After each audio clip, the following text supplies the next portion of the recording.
ಎಲ್ಲರಿಗೂ ಸ್ವಾಗತ. ಇವತ್ತೊಂದು ಹೊಸ ಬಗೆಯ ಒಂದು ಮಾವಿನ ಹಣ್ಣಿನ ಲಡ್ಡು ಮಾಡೋದನ್ನ ತೋರಿಸ್ತಾ ಇದ್ದೀನಿ. ತುಂಬ ಟೇಸ್ಟಿಯಾಗಿರುತ್ತೆ. ವಿಡಿಯೋ ಶುರು ಮಾಡೋಣ. ಇವಾಗ 2 ಮಾವಿನ ಹಣ್ಣು ತೊಗೊಂಡಿದ್ದೀನಿ. ನಾನಿಲ್ಲಿ 2 ಮಾವಿನ ಹಣ್ಣನ್ನು ತೊಗೊಂಡು ನೆಕ್ಸ್ಟು ಇದಕ್ಕೆ ಒಂದು ಅರ್ಧ kg ಅಷ್ಟು ಚಿರೋಟಿ ರವೆ ತೊಗೊಂಡಿದ್ದೀನಿ. ಅಳತೆ ಪ್ರಕಾರ ತೋರಿಸ್ತಾ ಇದ್ದೀನಿ ನಾನು. ಮತ್ತು ಒಂದು 3-4 ಏಲಕ್ಕಿ ತೊಗೊಂಡಿದ್ದೀನಿ. ನಂತರ ಒಂದು ಬಟ್ಲಷ್ಟು ಸಣ್ಣ ಬಟ್ಲಲ್ಲಿ ಕಡಲೆ ಹಿಟ್ಟು ತೊಗೊಂಡಿದ್ದೀನಿ. ಅಷ್ಟು ಒಂದು ಕಪ್ಪಷ್ಟು ತುಪ್ಪ ತೊಗೊಂಡಿದ್ದೀನಿ. ನೆಕ್ಸ್ಟ್ ದ್ರಾಕ್ಷಿ ಗೋಡಂಬಿ ಒಂದು ಸ್ವಲ್ಪ ತೊಗೊಂಡಿದ್ದೀನಿ. ಒಂದು 3/4 ಲೋಟದಷ್ಟು ಸಕ್ಕರೆ ತೊಗೊಂಡಿದ್ದೀನಿ. ಇಲ್ಲಿ ಸ್ವಲ್ಪ ಒಂದು 50 ಗ್ರಾಮ್ ಅಷ್ಟು ಕೋವಾ, ಸ್ವೀಟ್ಲೆಸ್ ಕೋವಾ ಅಂತ ಸಿಗುತ್ತೆ, ಅದನ್ನು ತೊಗೊಂಡಿದ್ದೀನಿ. ಈಗ ಶುರು ಮಾಡೋಣ ನಾವು ಮಾವಿನ ಹಣ್ಣಿನ ಲಡ್ಡು ಮಾಡೋದು ಹೇಗೆ ಅಂತ. ಈಗ ಮಾವಿನ ಹಣ್ಣನ್ನ ಹಿಂಗೆಲ್ಲ ಕಟ್ ಮಾಡಿಕೊಂಡು ಇದ್ರೊಳಗಡೆ ಇರೋ ಪಲ್ಪನ್ನೆಲ್ಲ ತಕ್ಕೊಂಬಿಡೋಣ. ನಾವು ಈ ಥರ ತಕ್ಕೊಂಡು ಇದನ್ನ ನೋಡಿ, ಈ ಥರ ಪಲ್ಪು 2 ಮಾವಿನ ಹಣ್ಣಿನಿಂದ ನಾವು ಸುಮಾರು ಲಡ್ಡುಗಳನ್ನ ತಯಾರಿಸ್ಕೋಬೋದು. ತುಂಬ ಟೇಸ್ಟಿಯಾಗಿರುತ್ತೆ ಮಾತ್ರ. ಈಗ ಈ ಪಲ್ಪನ್ನ ನಾವು ಮಿಕ್ಸಿ ಜಾರ್ಗೆ ಹಾಕ್ಕೊಂಡು ಪೇಸ್ಟ್ ಮಾಡ್ಕೊಂಡ್ಬಿಡೋಣ. ನೈಸಾಗಿ ಈ ಥರ ನೀರು ಗಿರೇನು ಹಾಕೋಂಗಿಲ್ಲ, ಅದನ್ನೇ ಪಲ್ಪ್ನ ರೆಡಿ ಮಾಡ್ಕೋಬೇಕಷ್ಟೇ. ಈ ಥರ ರೆಡಿ ಮಾಡ್ಕೊಂಡು ಇಲ್ಲಿ ಒಂದು ಬಟ್ಲಿಗೆ ಹಾಕ್ಕೊತಾ ಇದ್ದೀನಿ, ಟ್ರಾನ್ಸ್ಫರ್ ಮಾಡ್ಕೊತಾ ಇದ್ದೀನಿ ಈ ಪೇಸ್ಟನ್ನು, ಮಾವಿನ ಹಣ್ಣಿನ ಪೇಸ್ಟನ್ನು. ನಂತರ ಸಣ್ಣ ಅದೇ ಜಾರಿಗೆ ನಾವು ಸ್ವಲ್ಪ 1-2 ಏಲಕ್ಕಿ ಹಾಕ್ಕೊಂಡು ಒಂದು 4 ಸ್ಪೂನಷ್ಟು ಸಕ್ಕರೆ ಹಾಕ್ಕೊಂಡು ಇದನ್ನು ಇದರೊಳಗೆ ಹಾಕಿ ಪುಡಿ ಮಾಡಿಬಿಟ್ರೆ ಚೆನ್ನಾಗಿ ಏಲಕ್ಕಿ ಎಲ್ಲ ನೈಸ್ ಆಗಿಬಿಡುತ್ತೆ. ಹಾಕೋದಕ್ಕೆ ತುಂಬ ಈಸಿ ಆಗುತ್ತೆ, ಚೆನ್ನಾಗಿ ಅನಿಸುತ್ತೆ ಘಮ ಕುಟ್ಟಾಕೋದಕ್ಕಿಂತ. ಇದನ್ನು ಸಪ್ರೇಟ್ ಮಾಡ್ಕೊಂಬಿಡೋಣ.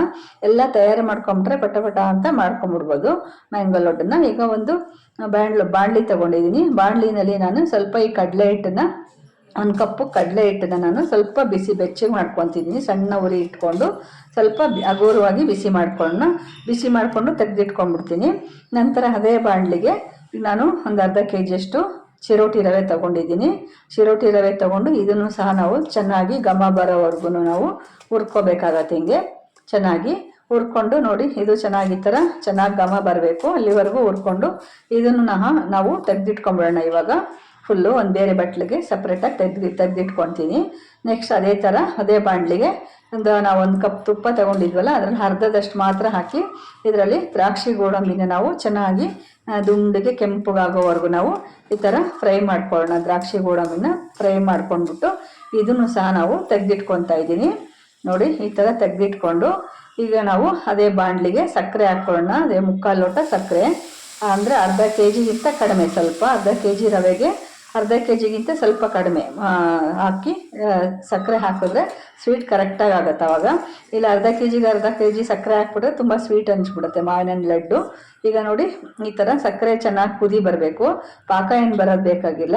ಈ ಥರ ಕುದಿ ಬಂದು ಚೆನ್ನಾಗಿ ನೊರೆ ಬಂದಾಗ ನಾವು ಪಲ್ಪ್ ರೆಡಿ ಮಾಡ್ಕೊಂಡಿರ್ತೀವಲ್ಲ, ಮಾವಿನ ಹಣ್ಣು ಪಲ್ಪನ್ನ ಹಾಕಿ ಚೆನ್ನಾಗಿ ಮಿಕ್ಸ್ ಆಗಬೇಕು. ಸ್ವಲ್ಪ ಹಸಿ ವಾಸನೆ ಎಲ್ಲ ಹೋಗುತ್ತೆ ಪಾಕದಲ್ಲಿ. ಒಂದು ಸ್ವಲ್ಪ ಕುದಿ ಬರಬೇಕು. 1-2 ಕುದಿ ಬಂದ ತಕ್ಷಣ ನಾವು ಈಗ ಚಿರೋಟಿ ರವೆನ ರೆಡಿ ಮಾಡಿ ಇಟ್ಕೊಂಡಿರ್ತೀವಲ್ಲ, ಬಿಸಿ ಮಾಡಿ ಅದು ಕಡಲೆ ಹಿಟ್ಟು ಹಾಕ್ಕೊತಾ ಇದ್ದೀನಿ. ಕಡಲೆ ಹಿಟ್ಟು, ಚಿರೋಟಿ ರವೆ ಮತ್ತು ಸಕ್ಕರೆ ಪುಡಿ, ಏಲಕ್ಕಿ ಎಲ್ಲ ಪುಡಿ ಮಾಡ್ಕೊಂಡಿದ್ವಲ್ಲ, ಸಕ್ಕರೆ ಪುಡಿ ಮತ್ತು ಗೋಡಂಬಿ, ದ್ರಾಕ್ಷಿ ಇವನ್ನೆಲ್ಲ ಒಂದೊಂದಾಗಿ ಸೇರಿಸ್ಕೊಂಡು ನಾವು ಚೆನ್ನಾಗಿ ಮಿಕ್ಸ್ ಮಾಡ್ಕೋಬೇಕಾಗತ್ತೆ. ನೆಕ್ಸ್ಟ್ ಇಲ್ಲಿ ಒಂದು 50 ಗ್ರಾಮ್ ಅಷ್ಟು ಕೋವಾ ಹಾಕ್ತಾಯಿದ್ದೀನಿ. ಸ್ಮ್ಯಾಶ್ ಮಾಡಿ ಹಾಕ್ತಾಯಿದ್ದೀನಿ. ಫ್ರಿಜ್ಜಲ್ಲಿ ಒಂದು ಸ್ವಲ್ಪ ಗಟ್ಟಿಯಾಗಿತ್ತು, ಸ್ಮ್ಯಾಶ್ ಮಾಡಿ ಹಾಕ್ತಾಯಿದ್ದೀನಿ. ನಂತರ ಇದು ಚಿರೋಟಿ ರವೆನ ನಾವು ಅರ್ಧ kg ಇಟ್ಕೊಂಡಿದ್ದೀವಲ್ಲ, ಅರ್ಧ kgನ ನಾವು ಇಲ್ಲಿ ಹಾಕಿ ಚೆನ್ನಾಗಿ ಮಿಕ್ಸ್ ಮಾಡ್ಕೊಳ್ಳೋಣ. ಒಳ್ಳೆ ಚೆನ್ನಾಗಿ ಪರ್ಫೆಕ್ಟಾಗಿ ಬರುತ್ತೆ ಮಾತ್ರ. ತುಂಬ ಟೇಸ್ಟಾಗಿರುತ್ತೆ ಮಾವಿನ ಹಣ್ಣು ಲಡ್ಡು. ಈಗ ನಾವು ಸ್ವಲ್ಪ ತುಪ್ಪ ಹಾಕೊಳ್ಳೋಣ. ಅರ್ಧ ಕಪ್ಪಷ್ಟು ತುಪ್ಪ ಹಾಕ್ಕೊತೀನಿ. ಉಳಿದಿದ್ದನ್ನು ಲಾಸ್ಟಿಗೆ ಹಾಕ್ಕೊಳ್ಳೋಣ.